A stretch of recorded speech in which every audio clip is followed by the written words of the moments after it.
This is the JJO Morning Show podcast with Johnny and D. Listen, rate, subscribe. Hey. What? Son of a bitch. Were you going to say something? Or? No. Oh. No, I'm all right. Jesus. Give me PC2. You're on one Yeah, today. I know. Okay. Tired of Grilled cheese. What? Grill me a cheese. I'm not grilling you a cheese. Grilled cheese sandwiches. Love them. The results are in, and America's favorite sandwich is grilled cheese. Really? Yeah. Okay.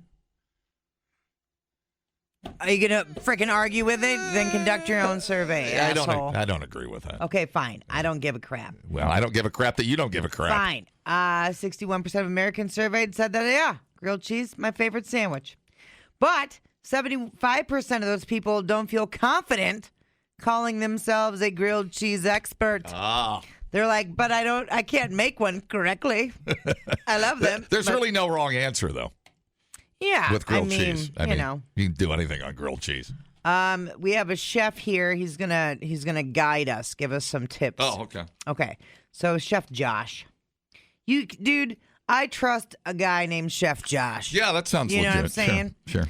He's not too pretentious. It's better than He's approachable. It's more trustworthy than Chef Ed Gein. Bro, back away from that Gein. I can't. I'm possessed. The grilled cheese may seem simple, but it's anything but basic, said Chef Josh. Someone who spent more than 2 years perfecting, refining, and ultimately mastering our signature grilled cheese sandwich that we serve to nearly 100,000 Tillamook Creamery guests each year. I know just how dynamic, decadent, and comforting this sandwich is. The ultimate equalizer in the kitchen. Wow.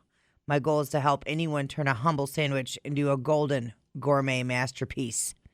The secret is in the spread. You know that. Butter, mayo, why not both?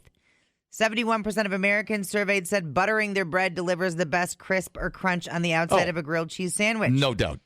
12% swear by mayo. Oh. Chef Josh says a blend of both is the only way to go. His recipe to achieve the crust goals is edge-to-edge coverage. You know what you could do? You can also put a little Parmesan cheese to make it a little crusty. Give it a little texture. Sure. When you throw it on the grill. So I have never heard of blending both of them. I shall try. I haven't either. But we've used mayo before, and I've used butter before, and they're both great. That sounds good. Some people swear by Duke's mayo to do it. I had which I think the fat content is different. There's a little place in Jamaica, and it was a little standalone restaurant across from my resort. I don't eat in a resort much. I like to get out, but there's this little place. She did a grilled cheese. They were little mini grilled cheeses, and I don't know what the cheese was. It was whatever it was, Jamaican version of cheese. But they put collard greens. Mm-hmm. Oh my God! Mm-hmm. One of my favorite things I've ever eaten in my life. Yeah. It was so good. Yeah. And that was 15 years ago, and I still remember it. I've done some spinach in a grilled cheese before. Oh, you're my best friend. Mm-hmm. Mm-hmm. Oh. Mm-hmm. You didn't know what you are now. Without consent. Over half of Americans surveyed say the cozy months of fall and winter are the best time of year to enjoy a grilled cheese. I had a grilled cheese over at RP Adler's with their French onion soup the other day. It was orgasmic. Now you're cooking. Another time when grilled cheese shines when you're in need of a pick-me-up. Nearly 3/4 of Americans surveyed said they like to eat a grilled cheese Sammy when they're having a bad day. Yeah, just the thought of it. Make sure you go home and get cozy. Mm-hmm. You know, the cat's in the cradle. Silver spoon, little boy blue and the man on the moon. And you want to have low and slow on your heat there for the perfect crunch and melt. Yeah, I agree. You know? Do you dip in tomato soup? Sometimes. Yeah. So you dip less often than you dip? Because that's a regular with me. I can't have toasted cheese, grilled cheese. In Ohio, we call it toasted cheese.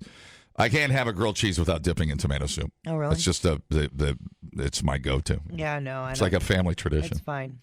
I don't need to have tomato soup or vegetable soup or French onion soup. Sad. I can have it without soup. Sad, really. But yeah, Americans don't hold back on the main event. 68% of those surveyed say The perfect grilled cheese sandwich includes more than one cheese. Yeah. Cheddar topping the list as the grilled cheese ingredient must for the ultimate stretch and flavor combo. I'm a big fan of Kraft. Jill Allen, she's the in-house cheese expert at Tillamook, which they are not going to do Kraft singles there. She likes medium and sharp cheddars in there, but I must say, Sourdough bread. get yourself some Gouda because that stuff melts really Gouda. And put some goat cheese on there as well. There's no wrong answer. Yeah, Monterey Jack is good. Hey, how do you feel Some about the pepper bread? jack. How important is the bread to you? Bread? Oh yeah, it's pretty important, but the cheese is the main The, star. the cheese is the star of the show, no doubt about it. Yeah, but totally. I prefer like a sourdough. For me, but yeah, you're right. It's the bread is the second fiddle. White bread may be the national favorite. 43% prefer that, but sourdough, multigrain, and brioche each have their fans. Chef Josh here. He likes thick sliced sourdough toasted to golden perfection. Yeah, buddy. For the adventurous, he suggests a croissant grilled cheese with caramelized onions, fresh herbs, and Tillamook truffle cheddar. Oh, wee. Truffle cheddar, you shut up. Yeah, that sounds that's the opposite of Kraft singles. Yeah, dude, you need to F off with your Kraft singles. I've about had enough. It's so easy though, just to buy the 64 brick at Walmart. I mean, what do you? God, I'm triggered, man. I am triggered. I know. It's just a low maintenance. Peel it and eat it, fry it, cook it. Thing. Sometimes I ain't got time for that. I ain't got time for that. Yes, you do. Sweet Jesus. I ain't got time for that with my bronchitis and whatnot. I said, Lord, take me now. Nobody got time for that. I had you know what I had last night? I had a meatball sub from Subway. Oh, yeah? I have not had a meatball sub in a decade. And I was coming home last night. I'm like, you know what? I was going to run up and get some fish at Culver's. And I'm like, you know what? I'm going to get a meatball sub. By God, I'm an American. And I did. And you know what I did? It was pretty good. It's pretty good on that Subway. If the bread is fresh, it's pretty damn good on that loaf. But I go home and I put I do basil and like a little red pepper. I dress it up a little bit. And I tell you, that is a damn good sandwich. That's a damn good sandwich. I never had no meatball sub from Schmubway. No? No. You might like it. I did have the... And again, do I have time to make homemade meatballs? Yeah. No. Ain't got time for that. We're still waiting on the nug loaf, by the way. Anyway, I did try the meatball sub one time over there at Firehouse Subs. How'd that go? It was litty committee, I'm not going to lie. The couple other things. The fried bologna sub at Cousins is good. I didn't try that, but you tried it. I know we're out of Cousins in this town. And then what was the other Firehouse thing I said? Not the Cuban. What was the other I don't remember. one I told you to get? Or no. Oh, we had it in Florida. My buddy Phil. What the hell was that? Oh. Oh, no. I think it's their best sub. And I would love to tell you which one it is, but is it like a roast? Oh, man. They have a meatball, too.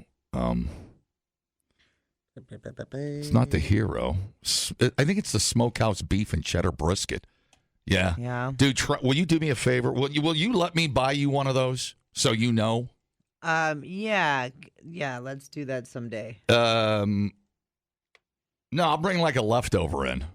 I don't want to hang out with you. Okay, that's fine. I prefer that. Smokehouse beef and cheddar brisket is one of the great sandwiches out there, and it's at Firehouse. I'm telling you, dude, it melts in your mouth. It's fantastic. I like. Well, it's okay. Good for you. Grilled cheese, though. Grilled cheese was the favorite sandwich. No, not my favorite. What is that? Your favorite? That's not your favorite. My favorite sandwich of all time: white bread bologna, Miracle Whip. Yeah, you can take the girl out of spring green, but you can't take spring green out of the girl. It's my all-time favorite sandwich. Do I have it? No. I don't, because the sodium would kill me. Yeah. Well, But goddamn, is that my favorite sandwich? I like a good Cubano, a good Cuban every once in a while. Some pork, some nice salty ham. I know, the salt. Damn it. Right. Oh, all the things. What does it gyros count as a sandwich? It's more of a taco. Because I love a good gyro. A good gyro is fantastic. Yeah, for sure. And Philly cheesesteak. How do you feel about the lowly Sloppy Joe? Oh, yeah, dude. Man. And you know what else I like on Sloppy Joes? Banana peppers. I'll throw a banana pepper on anything. On anything. I put them on my Schmubway last night, and it was fantastic. What about a hot dog sandwich? I'm in, Travis. I'm balls deep on the hot dog sandwich. Don't even front. I got the salt shakes over here. Shakes over I there. need some bologna. Jesus Christ. I need All right, scissoring through the news and cutting out the crap I'm biatch. What's that thing we used to have in junior high? Polio. Not polio. Back in the 20s, and we cured polio. What was that? What was the thing where you wrap the hot dog up? Oh, yeah. What do you call them? Tiddlywinks. Tiddlywinks. Yeah. Oh, I love tiddlywinks. My mom used to be a cook at our school, and when I was in junior high, Mom was one of the cooks, and she'd always give me 2 tiddlywinks. Oh, favoritism. I don't even know if we're still talking about hot dogs. Dumbing down your smartphone. One podcast at a time. Listen, rate, and subscribe to the JJO Morning Show podcast. Get up with Johnny and D. JJO. Okay, PC2. Scream clubs started in Chicago, and they have now become a global phenomena. They're opening up everywhere. They offer the public a spot to scream in and release some stress. Did you say it's a global phenomenon?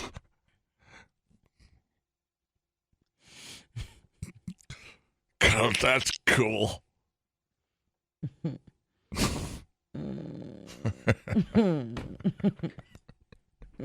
I have a pill. I have a cream for what you're feeling right now. Dude, I don't think you do. Rub this on here. Is it an anti-murder cream? Yes. No murders in 30 years of original no murder cream excellence. If I walk down to my car, you might want to run. Just know. Okay, here's some members of the DC chapter who I imagine have much to scream about, and then them talking about the club.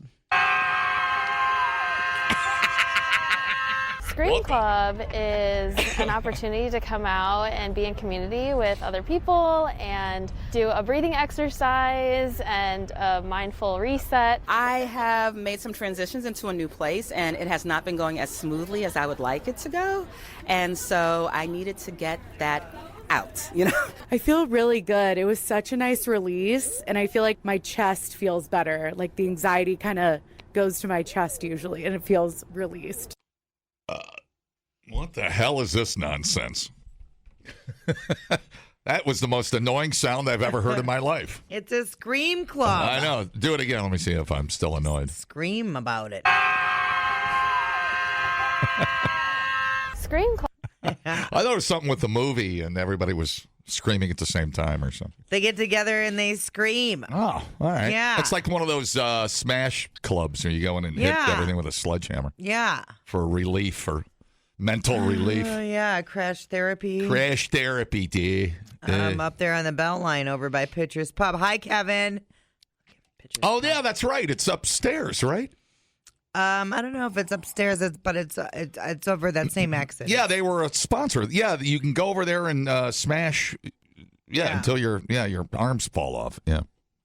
So that's cool. Kind of in the same idea, right? It's like performance art a little bit. Makes you feel better. You guys want to go to Becky's Scream Club this weekend? Not Becky. Guys!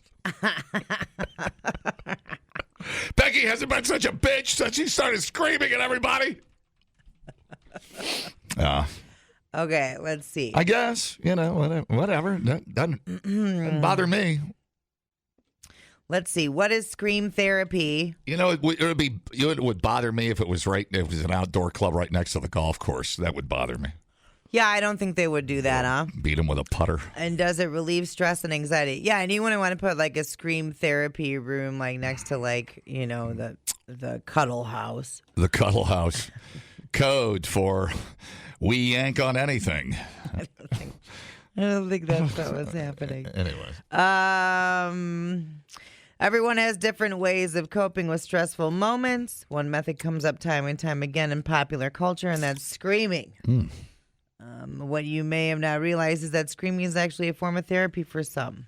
Just go to a rock concert. Go to Sabaton in Milwaukee and scream till your head blows up. Scream therapy, also known as primal therapy, was developed in the 1970s by psychologist Arthur Jonov, who believed that screaming could help people release unresolved emotional pain or trauma. The idea is that screaming acts as a release valve, allowing the screamer to let go of pent-up, deep-seated emotions. However, scream therapy isn't just about shouting. Someone engaging in primal scream therapy would meet with a trained professional who could guide them through the process of revisiting past traumas and then screaming through them. I don't think that's what they're doing at scream clubs, though. In doing so, they'd seemingly break down emotional barriers and be better able to process their feelings. Do they wear ear protection? I hope so. Do some damage there. Yeah, I don't know. Just saying that from a guy with tinnitus. Okay. Paul, save me. Hi, Paul. Hey, buddy. Hey, so you pay to do this? I mean, Yeah. you could go home and, we have our crying bench that Mike builds us in the showers these days, where you can go get a good cry. Any bench can be a crying bench. Any bench if you cry hard enough. You believe in yourself. I don't even know what I was going to say now. I definitely missed something. Yeah. What was I going to say now? No. Is there a method to the madness? I mean, you're supposed to. Do you pay for this? You pay for this? I think It's to be with other people screaming. I think you pay for it. Scream Club. Scream Club. Join Scream Club Chicago. Join the next Chicago Yeah, session. some Or do people you some just- some people run, some people golf, some people scream. I mean, whatever turns you on, man. I don't think you need to. I don't think you do need to pay. I No? think you just Well, that's cool. RSVP. I'm glad there's not pop-up scream clubs out in public like at parks and stuff. That would suck. It's a free weekly meetup where we gather by the lake, set an intention, and scream together. So they do it outside. No therapy, no judgment, no small talk. Oh, there's some judgment. Shut the F up. We're trying to have a picnic. Unless you're on a river in Wyoming, I don't see it.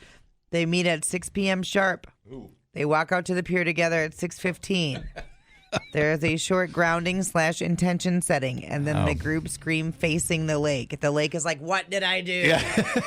The fish are like, "What the hell? It's the end of the world." Maybe they can hear on the other side. Sound really carries over water. Yeah. Right. Man, they go to the pier. The screamers gather like the swans of Capistrano. Dude, yeah. And they just start screaming at anybody. That's kind of neat, isn't it? Do they look up to the heavens and scream? You can look wherever you want. Oh, okay. So there's no wrong screaming way to do it. Is there a word or a thought? No, you just scream. You scream whatever you want to You scream physically until you just physically collapse. Just scream. until you feel like you screamed enough. All right. Yeah. Have you ever done that? No, I'm not a big screamer. I'm sorry. Club. I want to murder every one of them. I don't know why. That's really annoying. Good for them. Yeah. Doesn't I mean, as long as it's not, when I'm trying to relax and you're right under my You window. get a good You're scream just in, ready to and putt. then They should go down to the train station there in Chicago and do it when the Amtrak flies by. scream, and then you go make a grilled cheese and go about your day. Grilled chicken salad. There you go. Ay. You know what? I saw it. Whatever it takes to get the stress out, I guess. I saw a little story about here's the opposite of that story. That's really interesting. This timed out.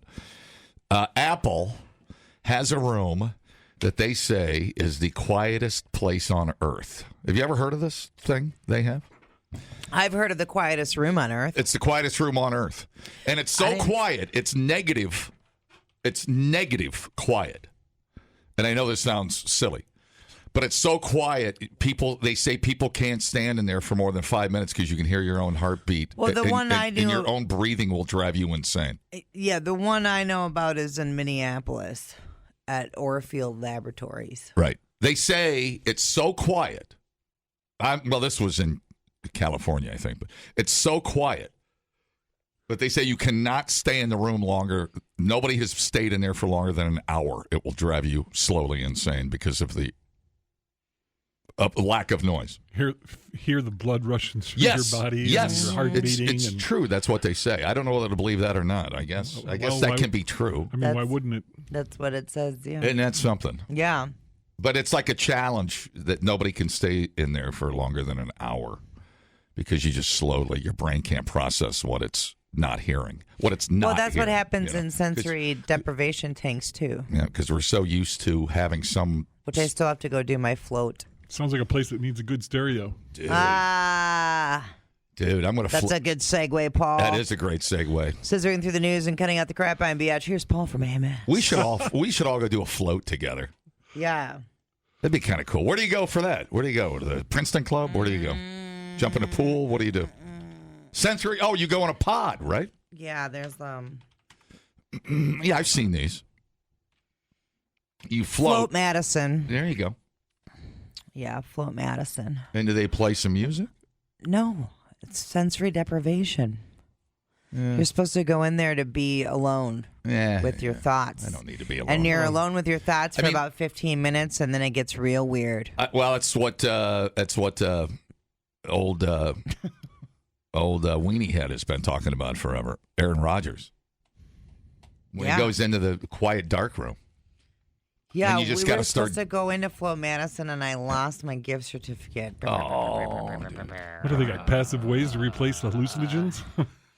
Yeah, well, after you kind of tend to your normal thoughts, like this is what I have to do today. Yeah, right. Then you start kind of diving into other deeper passages of your brain. Dude, you know what it's like? Flatliners. You go back in time. And you got to think about all the people you bullied and screwed up and made sex tapes of without their permission and all that stuff. It's just like Flatliners. I'm going to go check the bathroom for cameras. I'll be back. You do that. Hey, you do that. Replay today the JJO Morning Show podcast. Get up with Johnny and D. JJO. This is in Great Falls, Montana. 2 Great Falls elementary schools are missing cultural learning tools after a pair of teepees were stolen over the weekend.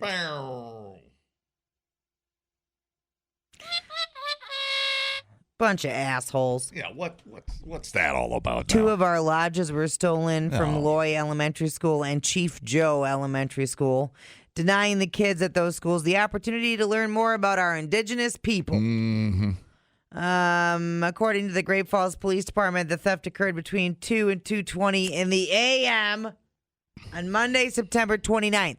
Surveillance video shows a couple suspects, believed to be a man and a woman, taking the lodge covers, so like the teepee covers, you know? Yeah. Police say the suspects concealed their identities, making it difficult to identify them. The lodges are stamped property of Great Falls Public Schools and each cost between $1,500 and $1,600. Really? Including the cover, the poles, and the ropes. Yeah. So they're set up in the fall and serve as cultural classrooms where students learn about stories, traditions, and history of Montana's 12 tribes. Why would you do this? There are so many things that connect back to the heritage of the people from the plains, and it was the home. Colburn said it's where families would meet. It's where education happened. It's the first quadrant of the medicine wheel. Colburn says the lodges provide a tactile, hands-on experience for students. Buffalo robes are laid inside so children can sit, feel the warmth, and learn how lodges were constructed using materials like chokecherry, willow, and bison. There you go. They're a teaching tool. They show culture, he said. Colburn says his favorite part of educating students with the lodges is showing them is watching them light up when they step inside. That's why I do my job, to see these kids smile, see a light bulb go off, see them get excited about seeing the lodge and learning more about culture and wanting to ask questions. And then, just like real history, a couple white people took it. On behalf of a bunch of assholes that need a good slapping, I'm sorry. There are 75 different tribes represented in the Great Falls Public School District. The lodges are a vital tool for more than 1,600 indigenous students, about 1 in 6. Coburn says their value extends beyond that, serving as an important way to teach all students about indigenous culture. They're a teaching tool. They show culture. It's important for us to keep them and have them going. I think they only benefit the community. Man, the last good teepee scene I've seen, it was a good teepee, was Jeremiah Johnson when Del Jew got Jeremiah Johnson married because he tried to, he had to be offered a better gift. And Swan, the daughter, got married to Jeremiah Johnson. Man. That was a good one. Del Jew, half gator, tougher than an earthquake, half horse. Love that dude. He should have had his own show. Just walking around talking to himself. I know, Del was pretty funny. We're all Del Jew. I've got the prettiest gal, the fastest, stinkiest horse this side of hell. Love that dude. Now that sucks. Teepees. You ever tried to make a teepee? No. Neither have I. I imagine it's harder than you think. I would think so. Yeah. I would think there's some skill involved there. Better than a little more complicated than a lean-to. Oh, yeah. The teepee. How do you spell teepee? T-I-P-I. See, I've always been of the 4 E's. Yeah. Yeah. Me too. When I looked for the news article, that's what I had. So there you go. I mean, even us white folk need educated. There you go. We know how to spell teepee. Well, of course us white folk need to be educated. The hell. What the hell? That sucks. Okay, a 76-year-old man in Florida named John Moss had a sign at the front of his house that said absolutely no drugs allowed on the premises. Maybe you can see where this is going. John was arrested and hit with multiple charges of drug trafficking after a search of his home turned up a ton of drugs. Oh, I have a sound effect for that.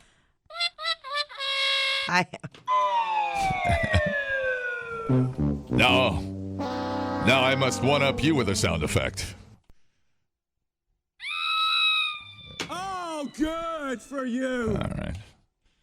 What a dummy. What a dummy.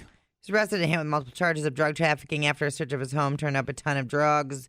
They found 32 ounces of cocaine. Oh, my. 36 grams of OxyContin. Oh. 442 grams of marijuana. Oof. 17 grams of lorazepam, 6 grams of morphine, 4 grams of methamphetamine. He had all the fiends. He also had 20 grand in cash and multiple handguns. Man, he had the trifecta. They don't like that. You can't have cash and guns and a bunch of drugs. Right. That's not good, dude. You have DEA, FBI, and ATF all at the same time. Yeah. That's a bad party. But he was white, so there's no ice there. It's unclear what tipped the authorities off. Who's missing? Who's missing here? But they were not dissuaded by his self-proclaimed drug-free zone sign. So just because you have the sign doesn't mean the cops are going to stay away. That's pretty funny. Yeah. That's pretty funny.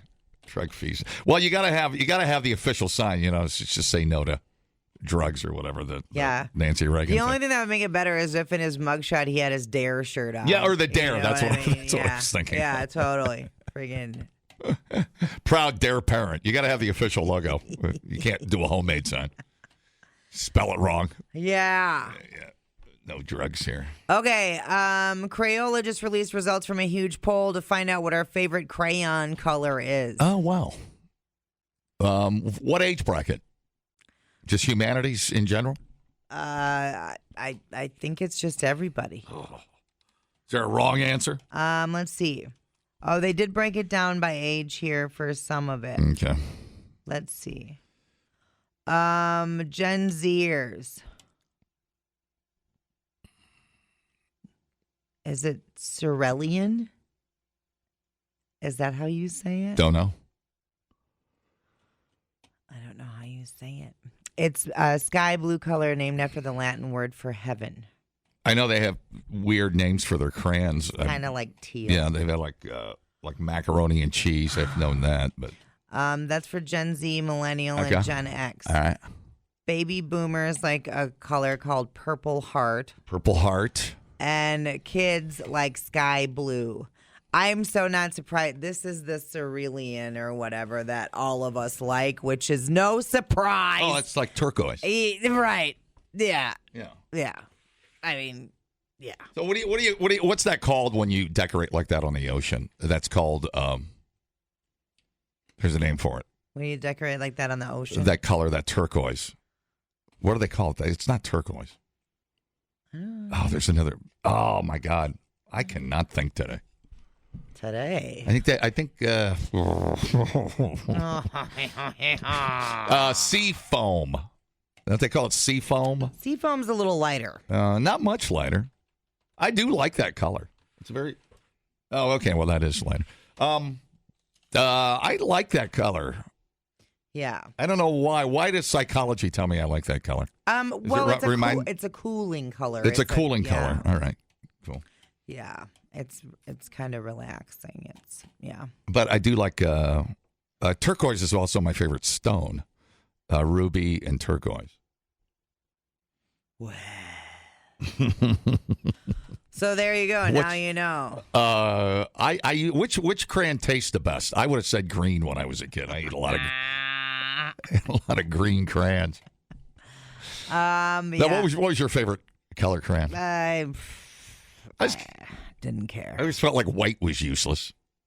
No, when you drew pictures, you outlined in white, and it gave it like a weird. Okay, that's cool. You could use it for like accent things.